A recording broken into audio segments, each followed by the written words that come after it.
Salut à tous, vous êtes avec Epixay, c'était il y a un an à peu près, grosso modo, c'était les meilleures vacances de toute ma vie.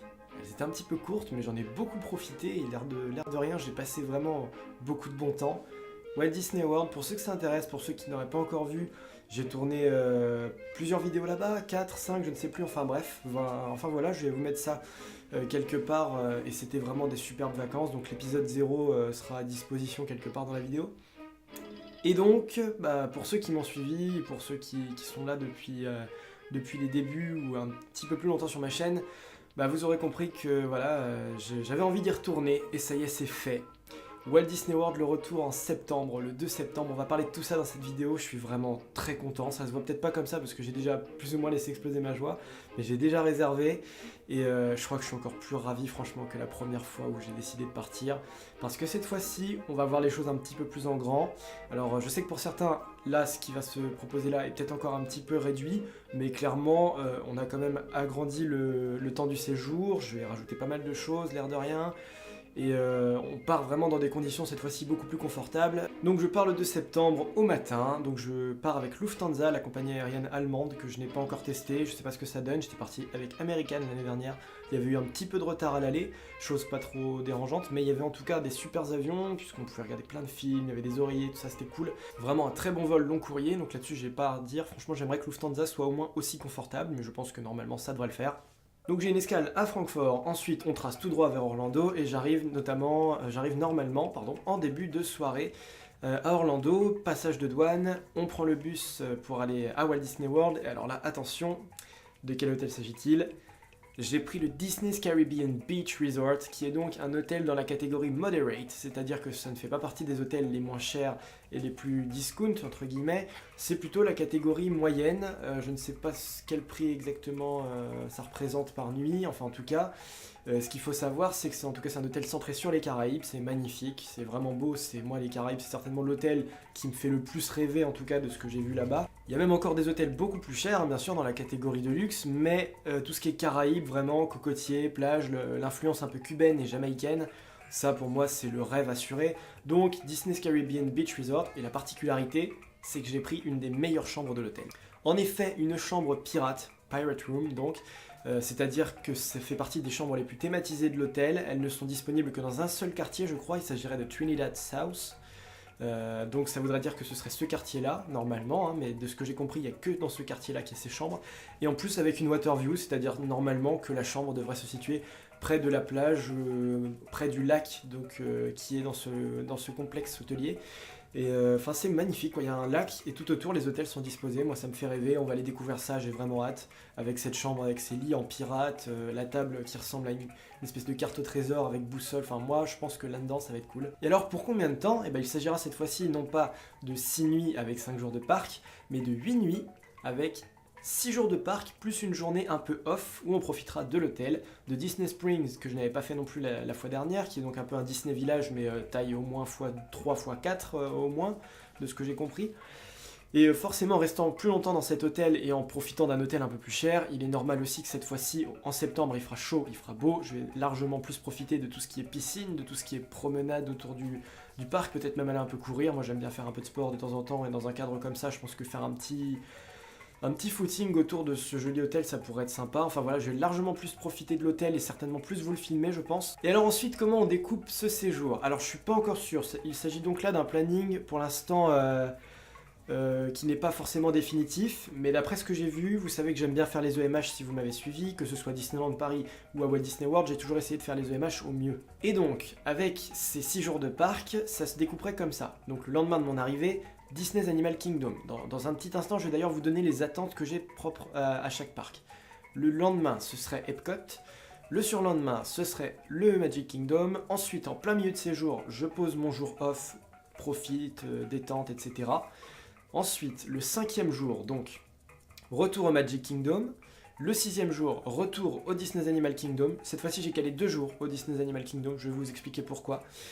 Et enfin, pour le tout dernier jour, Disney's Hollywood Studios. Et enfin, le lendemain matin, petite détente, peut-être autour de la piscine, tout ça, avant de repartir ensuite vers l'aéroport de Orlando. Alors voilà, comme vous l'aurez compris, si j'y retourne aussi vite et aussi tôt après ma première visite, c'est Non seulement parce que j'ai envie de refaire certaines attractions vraiment extraordinaires que j'ai grave kiffé, Splash Mountain, Haunted Mansion, mais c'est aussi bien sûr parce que au moment où je suis arrivé là-bas l'an dernier, il y avait non seulement des choses qui étaient sur le point d'ouvrir, d'autres qui étaient sur le point d'être annoncées ou sur le point d'être en construction, et maintenant, en 1 an et demi de temps après ma première visite, il y a au final pas mal de choses qui sont sorties de terre, pas mal de choses qui ont bougé, pas mal de choses qui ont changé, et il y a pas mal de choses aussi que j'ai ratées. Donc on va découper donc parc par parc, ce qui va vraiment se développer dans ces vidéos, enfin en tout cas dans ce que j'ai envie de faire particulièrement là-bas que je n'ai pas pu savourer la dernière fois. On commence donc par le MK. Au Magic Kingdom, c'est surtout Happily Ever After.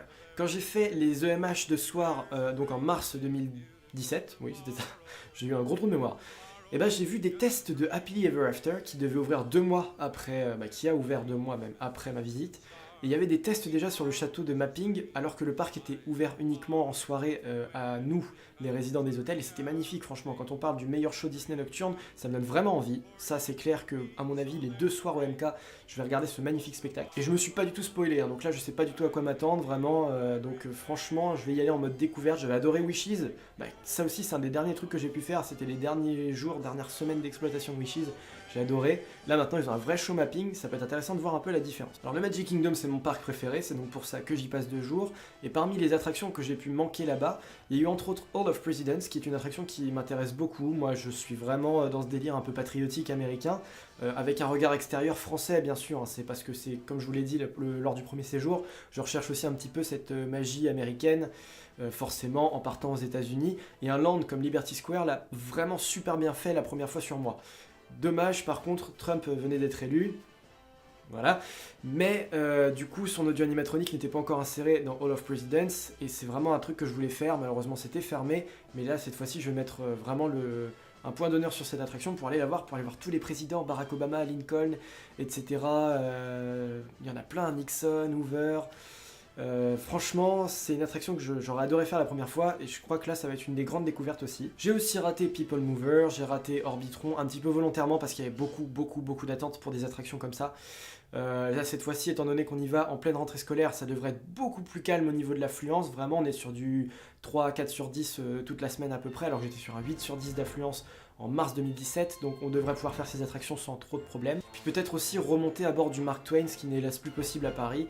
Je ne l'ai pas fait non plus la dernière fois, mais je pense au moins le faire une fois à Walt Disney World pour le plaisir de filmer à bord du Mark Twain, ça ce serait obligatoire, hein, et de savourer ce bateau. Voilà pour ce qui est des attentes du MK, et bien sûr, bien entendu, refaire exactement tout ce que j'ai déjà fait l'autre fois, peut-être filmer un petit peu les attractions que je n'ai pas eu l'occasion de vous filmer la dernière fois, à savoir Jungle Cruise, à savoir Splash Mountain, je vous l'avais filmé, mais peut-être Big Thunder Mountain, etc., tous les trucs vraiment énormes qu'il y a à Walt Disney World, au Magic Kingdom, qui ne sont pas forcément présents chez nous. Epcot, comme vous le savez, c'est le parc que je préfère le moins à Walt Disney World. Pourquoi ? Parce que pour moi c'est un parc beaucoup trop contemplatif, et qu'il y a toute une moitié de parc qui est vraiment très culturel cliché, à savoir le World Showcase, où il y a très peu d'attractions vraiment intéressantes.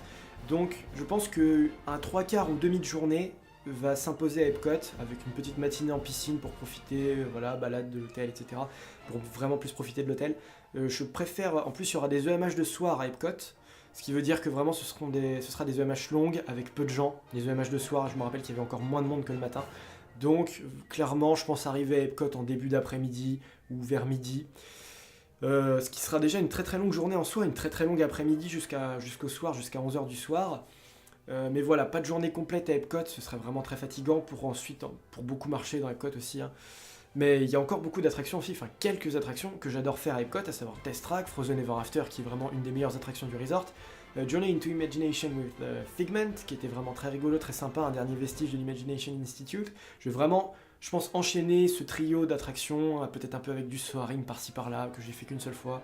Enfin bref, je vais vraiment enchaîner certains rides et vraiment délaisser peut-être certains autres. Alors là, le dilemme s'imposait, parce que je me posais la question. 2 jours supplémentaires, enfin un jour supplémentaire, à quel parc je l'accordais? Ça se jouait entre DAK et Disney's Hollywood Studios. C'est DAK qui a gagné. Mais franchement, je me dis que Disney's Hollywood Studios, je vais faire pareil, EMH jusqu'au soir, jusqu'à la fermeture. Donc ça laissera du temps. J'avais eu l'occasion de vraiment pas mal enchaîner les attractions Disney's Hollywood Studios. Je me dis que ça va continuer. Le truc c'est que dans chacun de ces 2 parcs, il y a un nouveau land qui a ouvert entre temps. À savoir Pandora au Disney's Animal Kingdom et Toy Story Land qui ouvre cet été. Je serai parmi les premiers français donc à aller découvrir ce land en septembre. Il ouvre en juin. Donc ça va être vraiment le truc neuf, et donc j'hésite encore. Je pense que le choix n'est pas arrêté, mais concrètement, la balance penche plus pour Disney's Animal Kingdom, afin de pouvoir vraiment...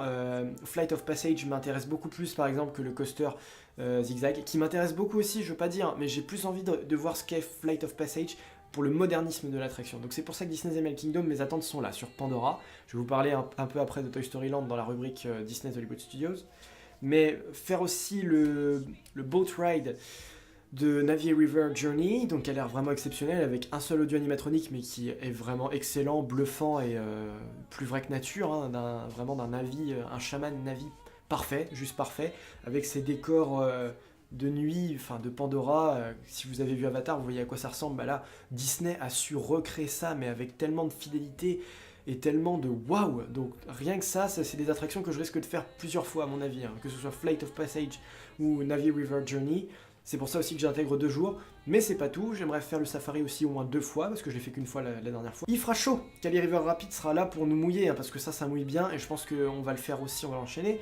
Expedition Everest, ça va être enchaîné, mais avec une vitesse, puisqu'il n'y aura personne, et il y a la Phil Signal Rider pour moi, donc ça, Expedition Everest, il risque d'en avoir beaucoup aussi.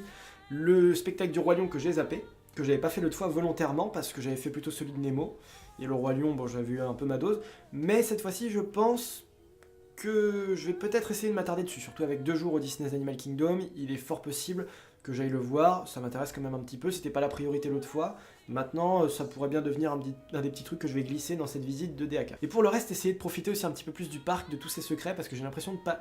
J'ai vraiment kiffé Disney's Animal Kingdom, après avoir regardé ma vidéo, tout ça, si vous m'avez suivi, je pense qu'on a bien compris que c'était quand même vraiment une superbe révélation ce parc, à peu de choses près, à part le land Dinoland USA. Mais c'est pour ça que je voudrais m'attarder un petit peu plus sur l'esthétique, sur tous les petits détails, les décors, etc. Je pense qu'il y a vraiment pas mal de choses que je peux... L'arbre est magnifique en soi et j'aurais peut-être dû plus... Enfin je sais pas, je suis sûr qu'il y a une multitude de détails et d'animaux aussi que j'ai manqué dans ce parc. C'est pour ça que je vais m'attarder un peu plus dessus. Et enfin on conclut donc avec Disney's Hollywood Studios. Refaire de la Tour de la Terreur parce que celle-là, purée, c'est The One, The Tower of Terror. Refaire du Toy Story Midway Mania, revoir Fantasmic. Oh, on va encore conclure ce séjour sur Fantasmic, ça va être énorme. Pour conclure un séjour à Walt Disney World, Fantasmic, c'est la cerise sur le gâteau. Donc voilà, ça fera bien sûr partie de ça.